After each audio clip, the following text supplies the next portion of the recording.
먹어도 신나는 시사 토크쇼 오태훈의 시사본부.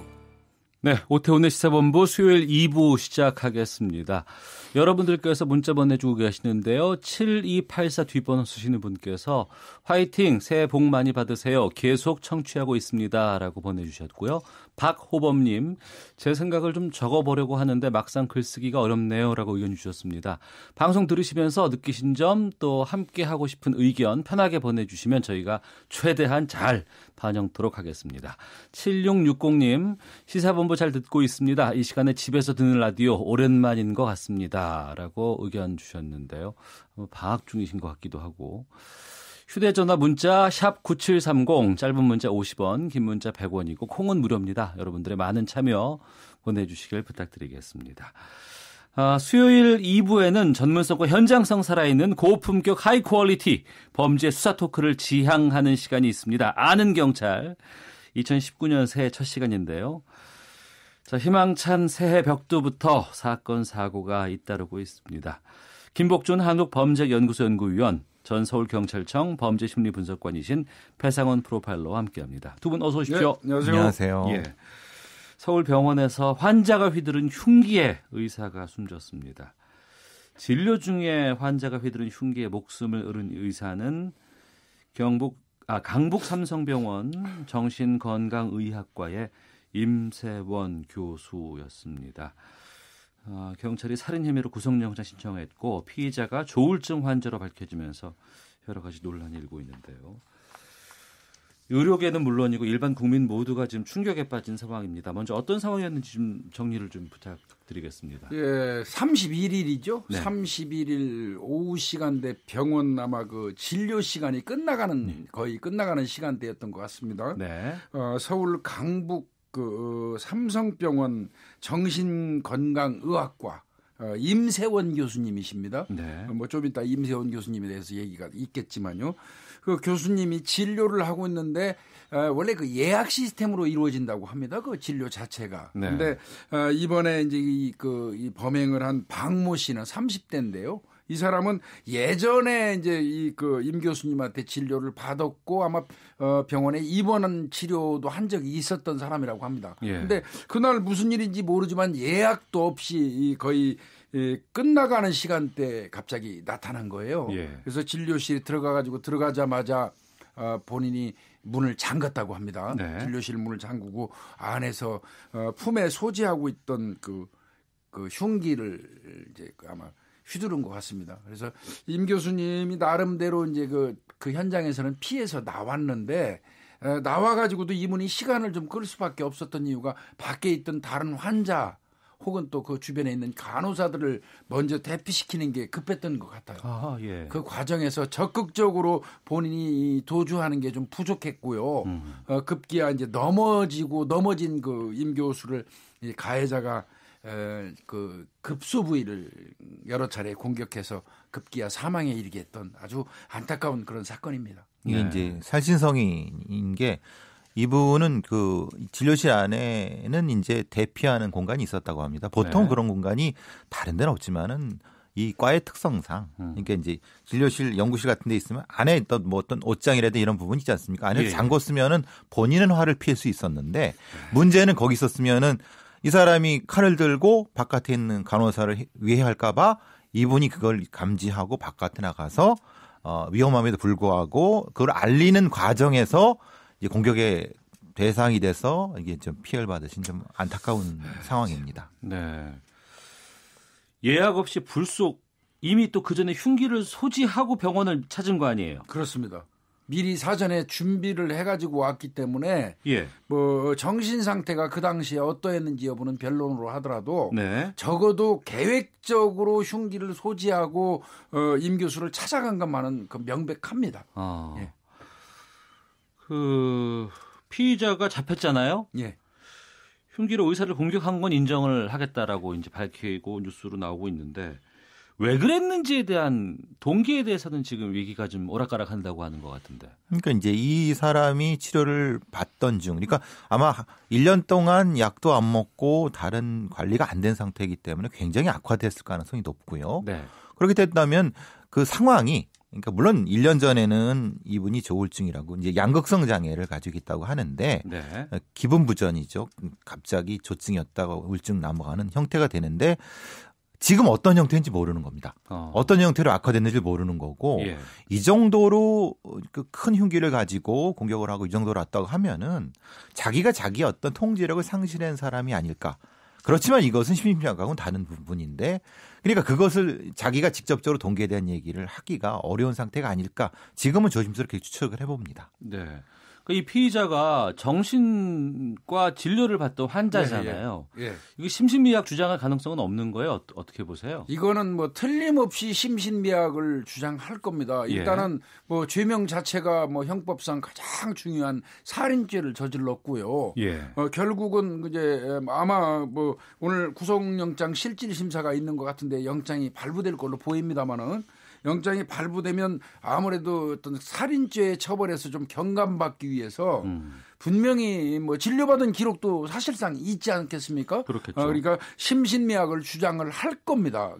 당연히 주장을 할 건데 이제 문제는 그거를 인정하느냐 여부는 이제 행위시로 따져요. 공격을 할 때 그 행위시로 따지기 때문에 그 당시에 이 사람이 심신미약의 상태가 인정될 수 있느냐 이건 또 변론으로 해야 되겠죠. 네. 이제 우리가 김성수 사건의 예로 본다고 하면은 지금 구속영장에 관련된 김성수 사건이라면 강원 강서구 PC방 사건에서 예. 오늘 그 사건 보면은 뭐 어쨌든 이 사후에라도 이후에라도 정신감정에 대한 문제가 생길 수 있기 때문에 사전적으로 정신감정을 할 가능성은 높습니다. 그래서 이제 논란의 여지를 차단할 필요가 분명히 존재하는 거지 않습니까? 그러니까 공주에 있는 쪽으로 가서 정신감정을 할 가능성도 분명히 존재를 합니다. 예. 그 배성원 프로파일러께서 이전에도 이제 그런 부분 말씀해 주셨던 것 같은데 이번 사건 같은 경우에는 1년 전에 퇴원을 했던 환자가 예약 없이 정신과를 찾았고 여기서 범행을 저질렀다는 점에서 좀 중증 정신질환자들의 관리 부실 아니냐 이런 목소리가 나오고 있기도 하거든요. 제가 몇 번 말씀드린 바 있죠. 그러니까요. 예. 지금 시스템이 2원화, 3원화돼 있다는 겁니다. 지금 이 강북 삼성병원에서 의료한 기록은 있습니다. 그러니까 위험등은 없다는 걸 압니다. 네. 근데 이 사람이 자발적으로 외래 진료, 그러니까 퇴원한 후에 외래 진료를 약을 받으러 오지 않는 한 지금 상태에서는 강제할 방법이 이렇게 마땅치 있다는 게 없고요. 그것을 지역 정신건강보호센터에 보내서 그러니까 그 명단을 보내가고 관리하도록 해야 되는데 그럴 수 있는 그러니까 자기가 자발적으로 등록하지 않는 상태에서는 그럴 수 있는 방법이 없다는 거고 또한 이 정도로 위험한 사람이라고 하면은 적어도 경찰 지구대에 이런 명단이 통보돼야 되는 것이 맞는데 그럴 수 있는 시스템이 안 돼 있다는 겁니다. 왜냐하면 환자의 의료적 기록을 경찰로 통보할 수 있는 상황이 아니기 때문에. 그러니까 결국은 2중 3중에 이런 아주 부실한 망이 지금의 상태라는 겁니다. 네. 저는요. 예. 차제에 이 우려는 늘 있었어요. 정신건강의학과에 출입하는 어떤 그 정신계통에 문제가 있는 사람들의 어떤 그 돌발적인 위험성은 늘 상존하고 있거든요. 네. 물론 그 사람들을 그 컨트롤하고 치료하는 의사분들이시니까 그들을 또 뭐 효율적으로 통제할 수 있다고 생각할지는 몰라도요. 이 경우 같은 경우는 뭐 어떻게 도리가 없는 그런 상황이 되지 않겠어요? 적어도요, 정신건강의학과라든지 이런 데는 통제 시스템은 좀 구축이 돼야 될 것 같다. 이번 같은 경우도 예약이 없는 사람이 맘 놓고 들어올 수 있었지 않습니까? 네. 진료실에. 물론 병원이라는 곳은 누구나 아무나 자유롭게 출입하는 게 맞지만요. 네. 적어도 정신건강의학과 정도 되면 마음이 아프거나 정신이 아픈 사람들이잖아요. 이분들을 관리하는 그 병원이라면 예약 같은 거라든지 또 이런 통제 시스템은 이번 기회에 갖춘다는 거를 한번 생각해 볼 필요가 있겠다. 그런 생각이 들어요. 예. 이 강북 삼성병원 정신건강의학과 임세원 교수를 향한 애도가 계속해서 지금 이어지고 있고 뭐 여러 협회에서 성명을 내고 고통받는 많은 이들을 돌보고 회복을 함께 기뻐했던 훌륭한 의사이자 치유자였다라고 애도를 표하기도 하고 또 임 교수의 추모 그림이 지금 뭐 SNS를 통해서 널리 좀 전파가 되고 있는 상황이고요. 앞서서도 뭐 자기가 다치면서도 위험에 있으면서도 간호사와 다른 의료진 대피시켜서 이런 행동까지 해주셨는데 20년 동안 우리나라 우울증에 대해서는 대단한 연구를 해온 우울증 치료의 명의였다는 평가가 나와요. 네, 한국 자살 예방 프로그램을 만드는데 선구자셨고요. 네. 특히 이제 보고 듣고 말하기라고 하는 그러니까 군인 대상의 그 프로그램은 상당히 그 선구자적인 형태의 프로그램이고 그리고 이제 특히 본인께서도 이제 이 관련된 경험을 통해서 자살 예방에 대한 책도 쓰시면서 다른 사실 의사 선생님이라면 그런 거친 일을 하기 싫어하시는 분들이 많으실 텐데 네. 이분은 그렇지 않고 그런 부분에서 선수스으로 다가가셔갖고 환자들을 보듬해 주셨던 그런 사실 안타까운 사실 뛰어난 분이시죠. 네. 청취자께서 보내주고 계시는데요. 0419 뒷번호 쓰시는 분께서는 의사의 죽음이 안타까워 눈물 납니다. 사건, 사고 때마다 정신병 탓하지 말라고들 하지만 심각한 분들의 경우에는 관리 시스템 도입돼야 사회가 안전해질 것 같습니다. 8532번 쓰시는 분. 운전직이다 보니 문자 보내기가 쉽지 않네요. 귀에 쏙쏙 들어오는 코너 감사합니다. 0485님. 김복준 선생님, 배상훈 프로파일러 두 분이 다룰 뉴스가 없어야 좋은 세상이 되겠지만 빛이 있으면 어둠이 있는 법이겠죠. 새해 복 많이 받으세요라고 의견도 보내주셨는데요. 그 JTBC 드라마였죠. 스카이캐슬에서 이 사건과 비슷한 상황을 다룬 적이 있다고 해서 또 뉴스가 나오고 있는데 의사협회가 이미 지난달에 이런 의사 피습을 희화화하는 내용을 담은 부분에 대해서 지적하는 항의 공문을 보냈다고 해요. 그러니까 이제 8일날 그런 드라마가 방영됐다고 보여지고요. 네. 그러니까 거기서도 이제 비슷한 상황입니다. 칼을 들고 의사를 위협하는 상황이었습니다. 약간 희화한 상태이기 때문에 사실 이런 부분은 그 매스컴이라는 걸 통해서 암시 효과가 크거든요. 네. 그러니까 말하자면 드라마에서 이런 걸 하게 되면은 은연중에 이제 이런 걸 해도 된다? 이런 암시가 특히 이제 정상이지 않은 사람들한테는 탁 암시가 행동적으로 암시가 될 수 있다는 것 때문에 의사협회에서 굉장히 그 항의 공문을 발송했고 위험하다 이런 건 절대 안 된다라고 했는데 끝내 이제 이런 일이 생기니까 더더욱 의사협회라든가 국민들이 충격을 받으시는 거죠. 이게 해서는 안 된다는 사실을 알리기 위해서 만들었을 수도 있지만요. 예. 이런 범행을 하는 사람들한테는 어떻게 보면 착안할 수 있는 기회가 되고요. 계기가 되기도 하거든요. 예. 그래서 사실은 있어서는 절대 안 되는 일은 예시로라도 하면 안 된다는 그 논문 결과가 있어요. 연구 네. 결과가. 그러니까 이제 이게 눈으로 딱 보이는 겁니다. 그 행동이 칼을 들어갖고 의사를 위협하는 행위가 딱 하면 저게 저래도 되는 거라고 정상적이지 않은 사람들한테 그냥 이게 모범이 되는 겁니다. 그러니까 이게 사실은 문제가 될 수 있는 거죠. 추모하고 애도하는 것도 중요하고 하지만 또 철저한 대책까지 이번 기회에 마련을 했으면 좋겠습니다. 예. 뭐 처벌 강화뿐만 아니라 대책이나 법안 마련 어떤 걸 바꿔야 될까요? 저는 아까도 말씀드렸지만 적어도 정신건강의학과를 출입하는 환자들을 통제하는 시스템은 이번 기회에 구축해야 된다고 생각합니다. 그리고 철저하게 예약제로 예약 없이는 담당 의사를 만나러 가지 못하도록 다른 그 일반 그 병하고는 달리 좀 통제가 좀 강화되어야 될 것 같다는 생각이 들고요. 그리고 적어도 정신건강의학과 그 병동 그 진료실 정도에는 네. 복도에라도 청원경찰이나 이런 분들이 한 분 정도는 상주해 주시는 게 맞지 않을까 싶어요. 네. 일반적으로 저 정신질환으로 이제 강제 입원되는 그 병동 같은 데는 그 통제하는 인력들이 존재하거든요. 예. 이 경우도 외래 진료실이라고 해서 특별히 다르지 않단 말이죠. 취급하는 사람들만큼은. 그래서 그런 시스템을 철저하게 좀 구축을 이번 기회에 했으면 좋겠다는 생각이 듭니다. 알겠습니다. 김복준 한국범죄연구소 연구위원, 배상훈 프로파일러와 함께 아는 경찰. 다음 뉴스로 가보겠습니다. 참 이 아동학대로 의심되는 사고가 발생을 했는데 경기도 의정부에서 4살 여자아이가 숨졌고 경찰은 아동학대 혐의로 친어머니를 긴급 체포했습니다. 4살 난 아이가 숨을 쉬지 않는다고 엄마가 소방서에다가 신고를 한 사건인데 엄마를 피의자로 경찰이 조사를 하게 된 이유는 무엇인지 궁금하거든요. 그러니까 지금 이 시간적인 차가 좀 중요합니다. 그러니까 처음 발생한 게 오전 3시쯤에 아이가 이제 무엇인가를 잘못해갖고 말하자면 옷에 그 소변을 봐갖고 그래서 그것이 좀 체보를 한다고 화장실에 세워뒀는데 7시, 3시간, 4시간 뒤에 이제 어떤 소리가 나서 아이가 좀 이상한 것 같아갖고 안으로 들어와서 이제 입원에 뉘었고 그럼 바로 뭐 네. 병원에 보냈어야 되는 건데 그게 아니라 실제로 신고한 건 오후 3시입니다. 오후 3시. 예. 그러면 이게 너무 시간차가 뜨지 않느냐. 예. 그리고 이제 아이가 죽었거든요. 그러면 이것은 누가 봐도 좀 이상하지 않느냐. 사실 경찰은 거기에 착안한 거고 실제로 이제 외상에도 몸에도 다른 형태의 뭐 신체적인 문제가 좀 존재한다. 그것 때문에 경찰은 그런 부분을 피의자로 요청한 것 같습니다. 공교롭게도 이 사건이 발생한 장소가 제가 살고 있는 곳이에요. 의정부 그래요? 쪽인데 의정부 신곡동이라고 하는데 이 당일날 그 새벽 3시에 그 아이가 아마 그 바지에 소변을 싸가지고 소변을 봐서 이제 엄마가 화가 나니까 화장실에 갔다가 벌을 세운 것 같습니다. 네. 그리고는 깜빡해버린 것 같아요, 엄마가. 잠을 자고 7시경에 쿵 하고 화장실에서 아이가 쓰러지는 소리를 듣고 엄마가 가서 그 아이를 데리고 온 거거든요. 예. 근데 그 당시에 제가 찾아보니까 영하 12.7도예요. 화장실 얼마나 춥겠어요? 화장실 엄청 추운데다가 그 소변 본 아이를 세워뒀다면 아마 옷도 변변하게 입히지 않았을 걸로 추정이 되고요.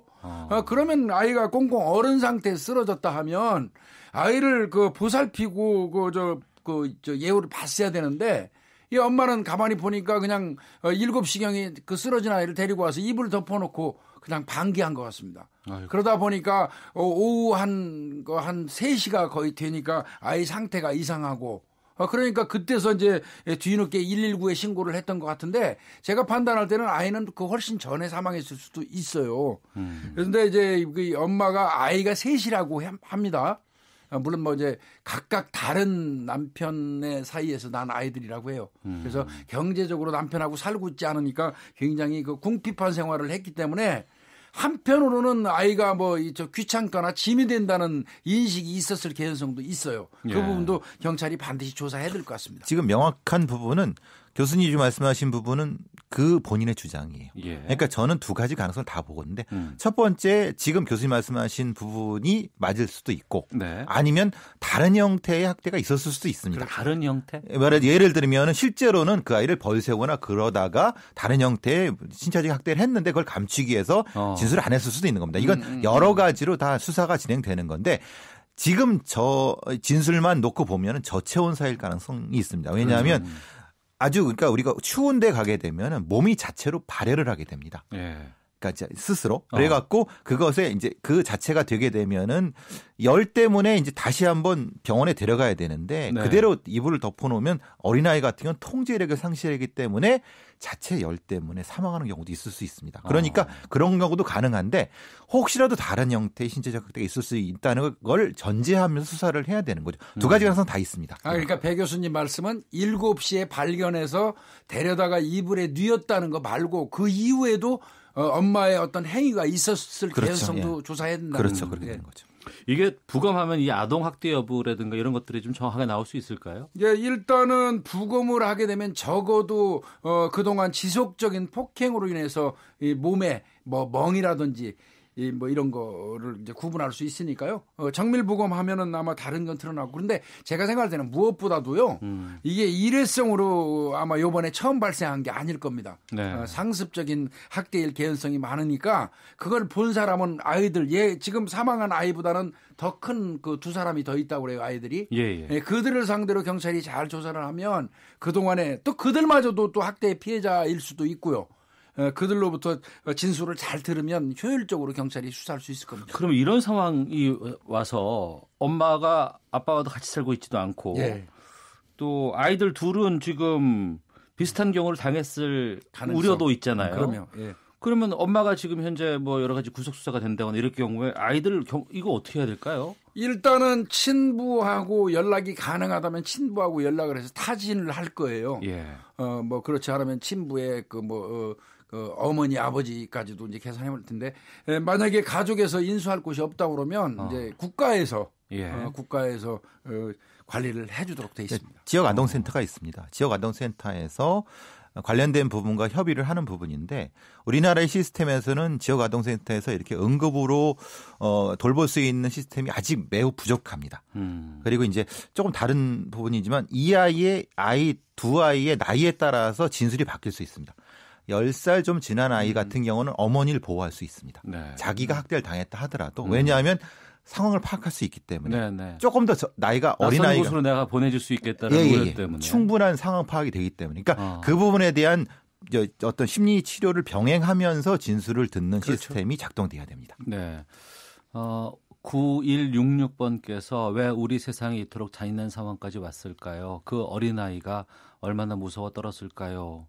장호민님, 자녀 양육비의 책임 부분도 명확히 할 필요도 있습니다라고도 의견 주셨는데 2013년 칠곡 계모 사건, 2014년 울산 계모 사건, 또 2017년 고준희 양 실종 사건 기억하실 겁니다. 많은 분들이 아동학대에 대해서 굉장히 중한 범죄라고 인식할 수 있을 것 같은데 그럼에도 불구하고 이렇게 아동학대 사범이 계속 늘고 있는 건 왜 그럴까요? 어떻게 보세요? 네, 글쎄 말입니다. 이게 아동학대라는 것은 기본적으로 이제 자신의 아이를 자기가 소유하고 있다는 의식들. 그러니까 내가 내 마음대로 한다라고 하는 거. 그러니까 우리가 양육이나 보육이 사회적인 책임이고 내가 이제 이 아이를 소유한 것이 아니라 같은 인격체로도 키워야 된다라고 하는 그런 생각들이 빠르게 변하지는 않고 있습니다. 우리 사회에서. 그래서 이제 이전에도 제가 늘 말씀드렸지만 아동학대의 85% 이상은 친부모입니다. 그러니까 사실은 계모나 계부가 더 많을 것 같지만 그렇지 않습니다. 오히려 친부가 더 많다는 것은 결국은 우리 사회의 이 부모에 대한 의식, 양육에 대한 의식이 바로 바뀌지 않는 그 부분이 좀 선행돼야 되니까 싶습니다. 네. 일단은 보면은 제일 중요한 거는 가족 붕괴겠죠.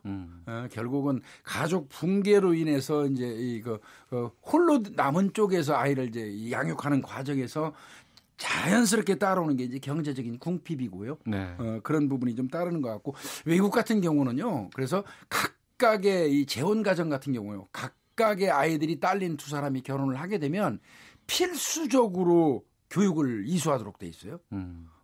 아이들은 마치 우리 부속물 같아가지고 우리 둘만 성인들끼리 어른들끼리만 마음에 맞아서 결혼하면 각각 딸린 아이들은 자연스럽게 우리 가족이 되는 걸로 인식들을 하는 경향이 있거든요. 그런데 네. 그렇지 않거든요. 아이들이라는 것도. 그러면 어떤 이질적인 요소가 생성되고 다툼이 있고 그렇단 말이죠. 갈등이 있고 그 과정에서 아동들이 학대하는 경향이 많아요. 네.